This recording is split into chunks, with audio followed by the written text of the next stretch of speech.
బాలీవుడ్కి ఈ ఏడాదిలోనూ ఇప్పటి వరకు సాలిడ్ సక్సెస్ దక్కలేదు. గత ఏడాది అత్యంత తక్కువ సక్సెస్ శాతం నమోదు అయింది.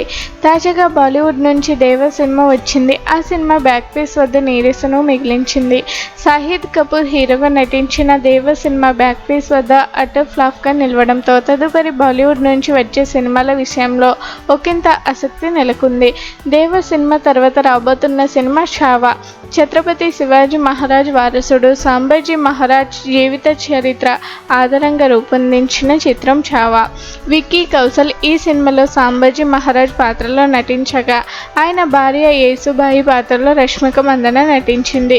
గత ఏడాది చివర్లో ఈ సినిమా విడుదల కావాల్సి ఉన్న పుష్ప 2 విడుదల కావడంతో పాటు ఇతర కారణాల వల్ల వాయిదా వేశారు. ఛావా సినిమా కోసం విక్కీ కౌశల్ షూటింగ్ సమయంలో చాలా కష్టపడ్డారు అంటూ యూనిట్ సభ్యులు కథలుగా చెప్తున్నారు. విడుదల సమయంలోనూ ఆయన ప్రమోషన్స్లో భాగంగా ఎక్కువగా మీడియాలో కనిపిస్తున్నారు. రష్మిక మందన సైతం కాలికి గాయమైన స్టాండ్పై నడుస్తూ వీల్ చైర్లో కూర్చొని మరి ఛావా సినిమా ప్రమోషన్లో పాల్గొంటుంది.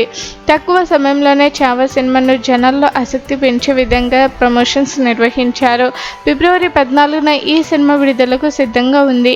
ఇంకా లక్ష్మణ్ మాట్లాడుతూ, ఒక సన్నివేశంలో భాగంగా సంభాజీ మహారాజ్ను చేతులు కట్టేసి చిత్రహింసలు పెట్టడం ఉంటుంది. ఆ సన్నివేశంను రాత్రి అంతా గాడ్ చేశాం.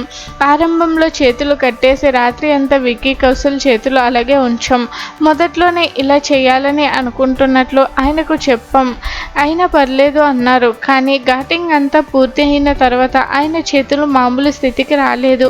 కొన్ని గంటల పాటు ఆయన చేతులు పని చేయకుండా అలాగే ఉండిపోయాయి అని